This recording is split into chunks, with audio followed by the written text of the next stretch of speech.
Впервые в истории Калининградской области в городе Багратионовске прошел якутский национальный праздник Исэх. Все подробности в материале нашего корреспондента Айсены Воронашовой.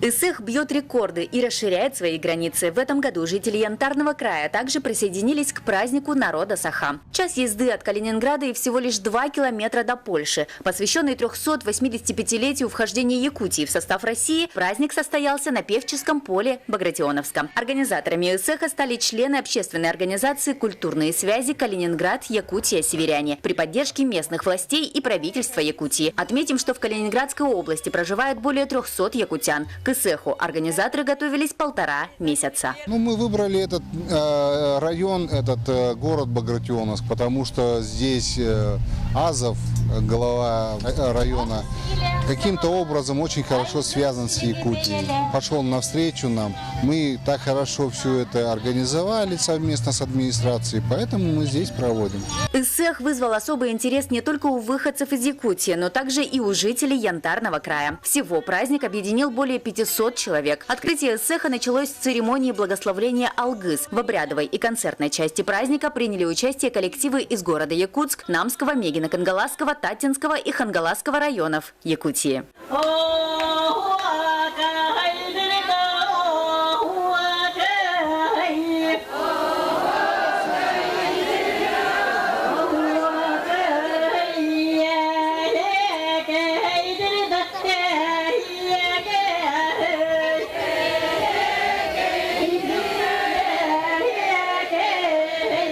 Неотъемлемой частью Исэха стали и спортивные состязания, масс-рестлинг и борьба хапсагай, где проверить свою силу и ловкость могли все желающие. В этот день на Певческом поле также развернулась выставка-продажа и тюгюльге с национальной кухней. Гостей угощали жеребятиной, якутскими оладьями и кумысом. Это очень интересно, разных народностей узнать обряды, обычаи.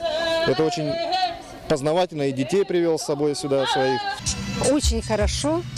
Дай Бог, чтобы дальше вот так вот наше землячество расцветало. Ну, очень даже нравится. Спасибо за это мероприятие. Вообще прям восхищена.